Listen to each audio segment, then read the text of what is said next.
Michael.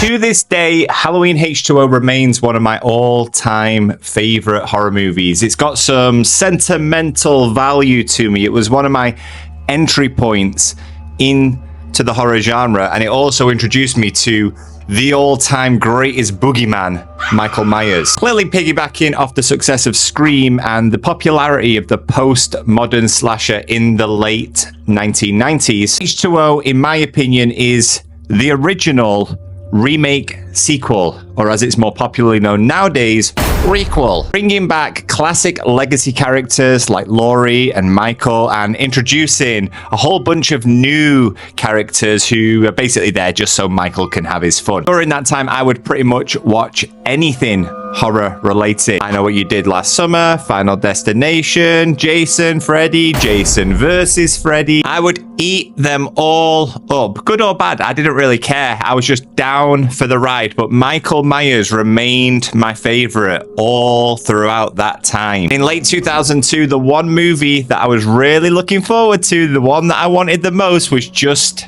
around the corner. He was coming back. Michael was coming back, obviously. A direct sequel to H2O. Wait a minute, didn't they chop his head off at the end? You idiots. You think it's going to be that easy to kill Michael Myers? Halloween Resurrection. Trick or treat, motherfucker. Oh dear God. Was the Renaissance over? First they had Michael fighting LL Cool J, now he's fighting Busta Rhymes. Who was he set to fight next? It definitely felt like around that time in the horror genre, it was time for something new. The postmodern 90s slasher era was over and we were ready for a change, but we didn't know exactly what that change was going to be.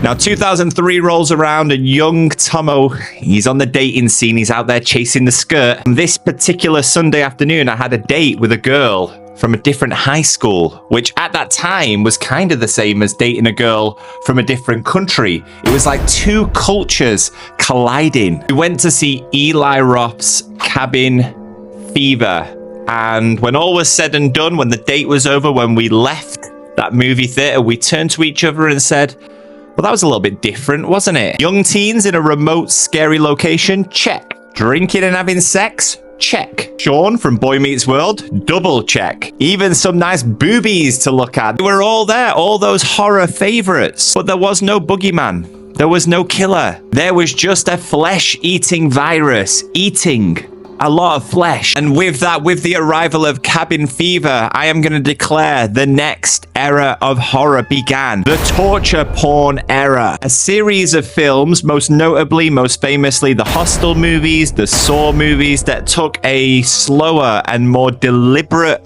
approach to their horror. Whereas Michael and his peers liked to jump out of the shadows, deliver a killer blow, and maybe stand there savoring their work for 20 to 30 seconds. These movies took their sweet time focusing on the details. Seeing someone get grabbed from the shadows and stabbed in the chest is never nice. It doesn't quite compare, in my opinion, to the uncomfortable feeling of watching someone have a tooth removed or have their nail ripped off their skin. Where did this new trend come from? What was inspiring this shift in modern American horror?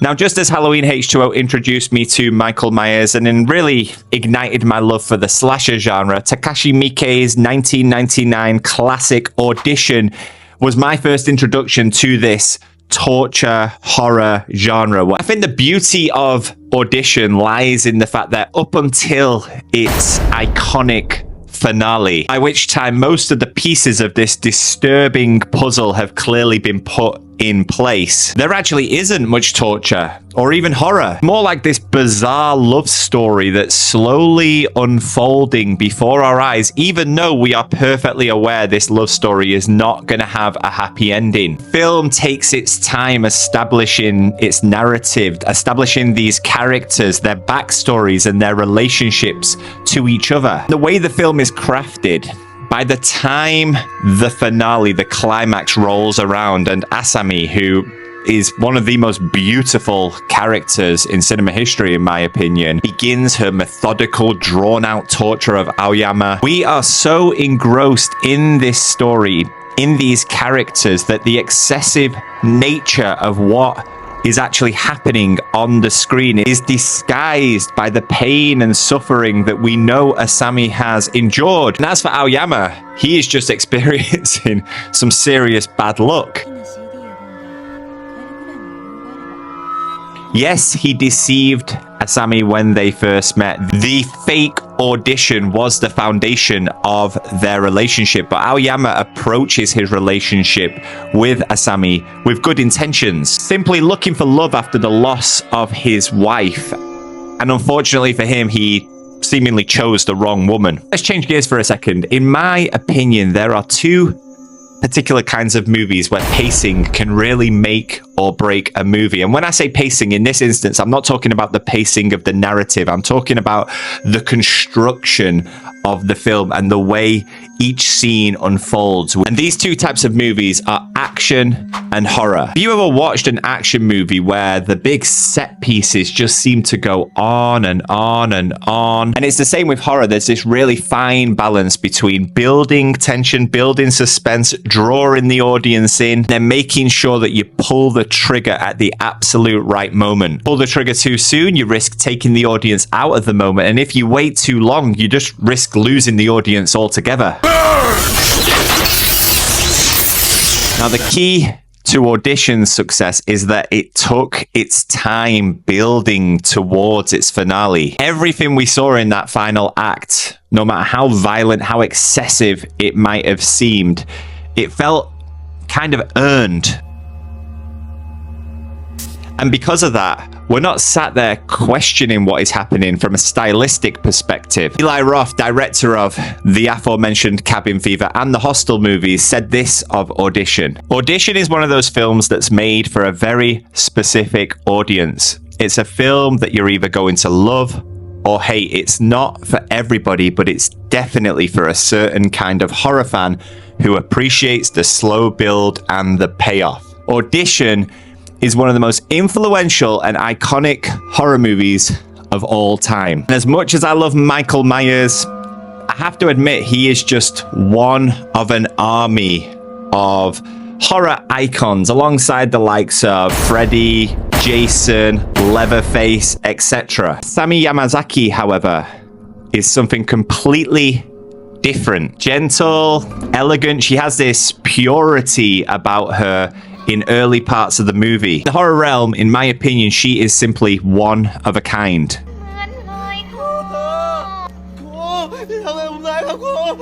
Art of the Devil 2 is a Thai horror movie released in 2005. Until recently, I had never heard of it. But the beauty of Netflix and other streaming platforms in the year 2025 is that you can find these movies that you would never otherwise have watched. Why was I drawn to this movie when I was browsing through the horror section? I mean, there's hundreds of movies on Netflix, right? Isn't that why we watch YouTube channels like this, to try and discover recommendations for those movies that we might otherwise miss? No, I've never heard anybody talk about this movie. There is one reason, and one reason alone, that I was drawn as I browsed through my Netflix.